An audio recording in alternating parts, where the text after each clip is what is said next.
video, I'm going to be showing you the way to accurately, efficiently, and properly measure both dry and liquid ingredients in the kitchen. I recommend that you watch this video 2 times. The first time you watch should be to get the main ideas, to get the basic ideas of the techniques and methods that we use for each measurement technique. The second time you watch it, you should complete your kitchen measurement 1, 2, 3 sheet. This is going to be where you record each step, so when we do our measuring lab in class, you're prepared and you have all the information you need for each step.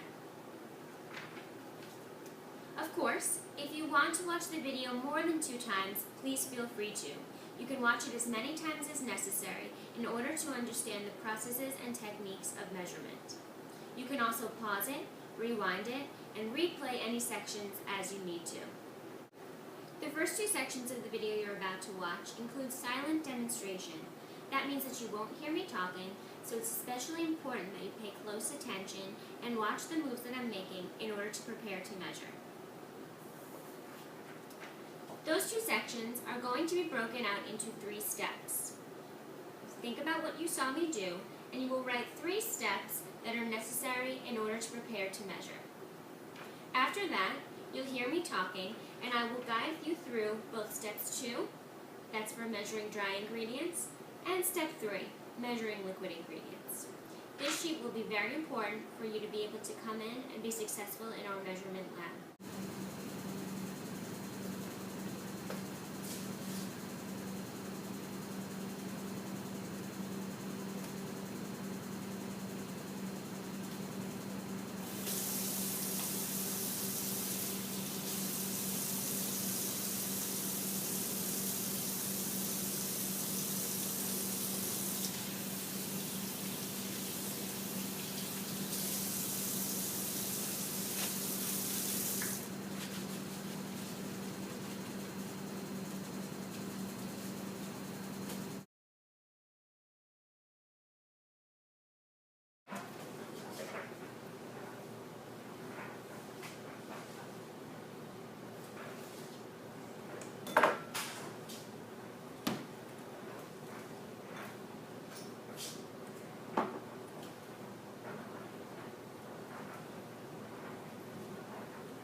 You may wonder what the purpose of the wax paper and the scissor and pencil are during the measuring lab. These are going to be where your ingredients go, because we're not making a recipe, we're just preparing and practicing our measuring skills. Our wax paper, again we have 2 sheets. One of them is going to be divided in 4. So the scissor is used to cut your wax paper into 4 pieces. This will be used as a place to put your small ingredients. Your baking soda, your salt, and your baking powder.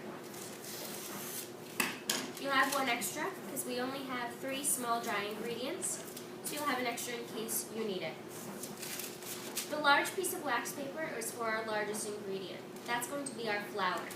My pencil comes in because I'm going to label my wax paper for each ingredient. Flour,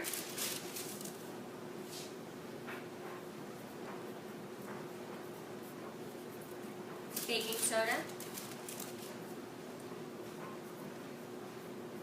salt, I'm going to abbreviate BP, for baking powder. Once you're finished labeling, your scissors and your pencil can be put away.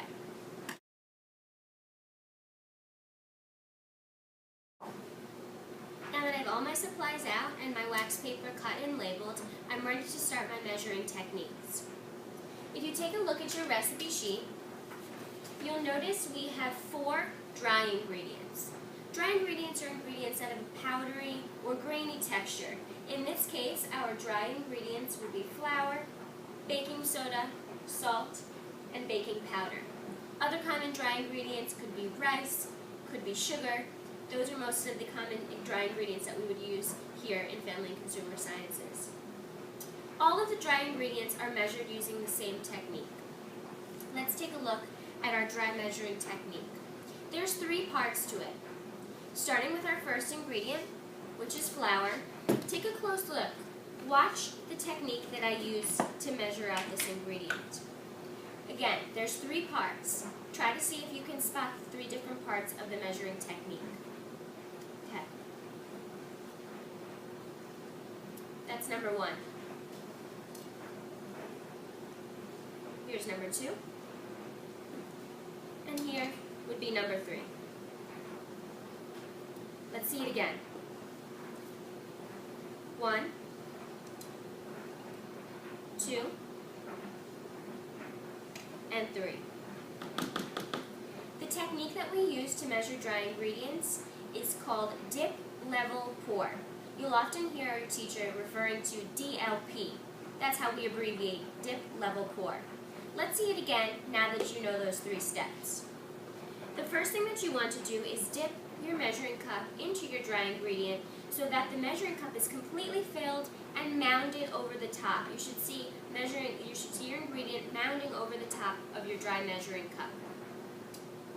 Using a metal spatula, you'll do your leveling right over your container of whichever ingredient you're using. When you have leveled out, you're ready for your pour. And you'll pour it out onto the wax paper that's labeled for your ingredient. So there's my flour. I had 1/2 cup of flour.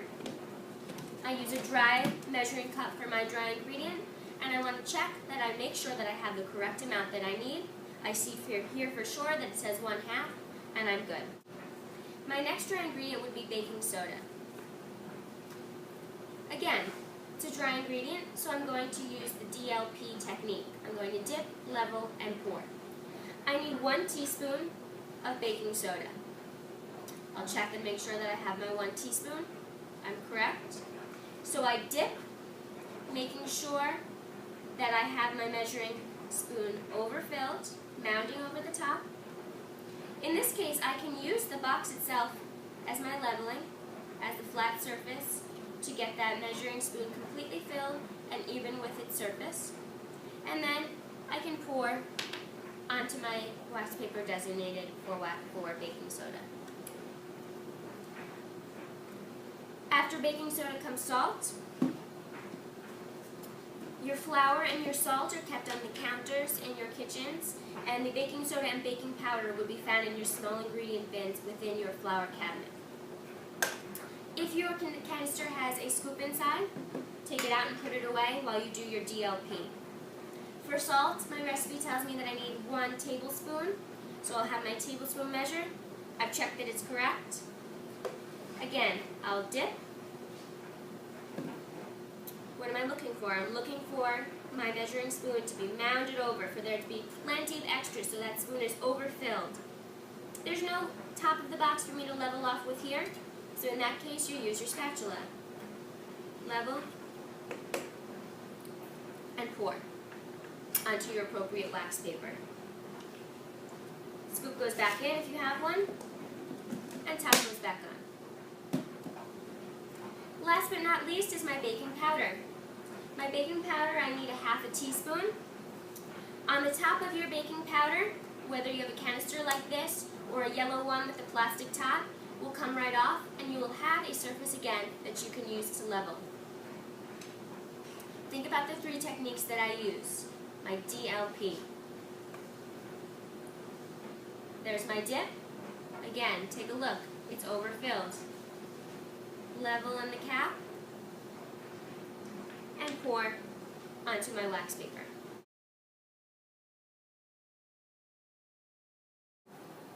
This is the proper procedure for measuring a liquid ingredient using a liquid measuring cup.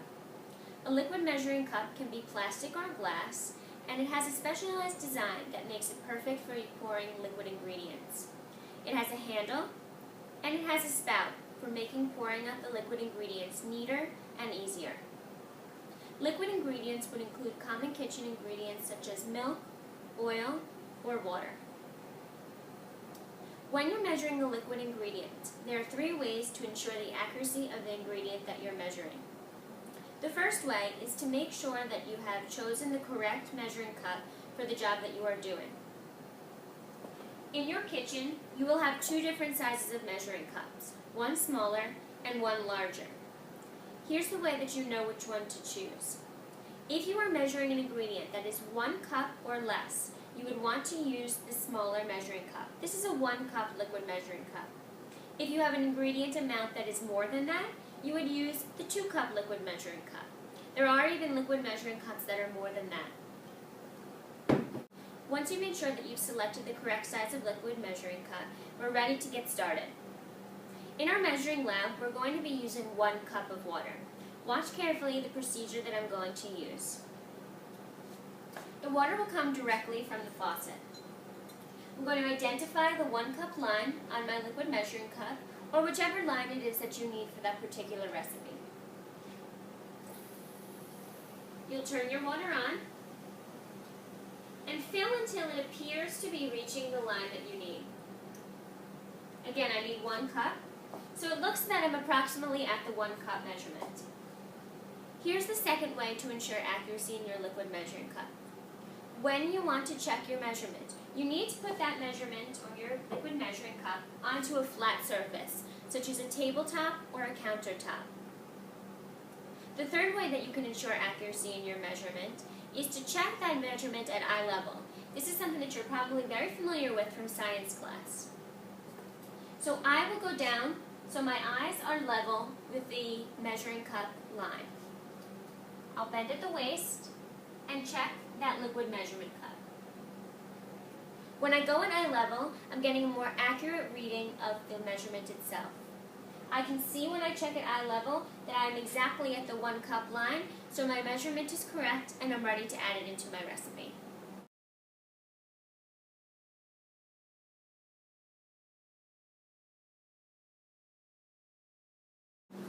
After all your ingredients are measured, they need to be put back into the canisters where they came from. This is going to be the job of one of the people in your group. Bring back out the canisters that you used so that your ingredient came from. And the wax paper makes it really easy for you to drop your ingredient back into the correct container. The wax paper gets thrown away.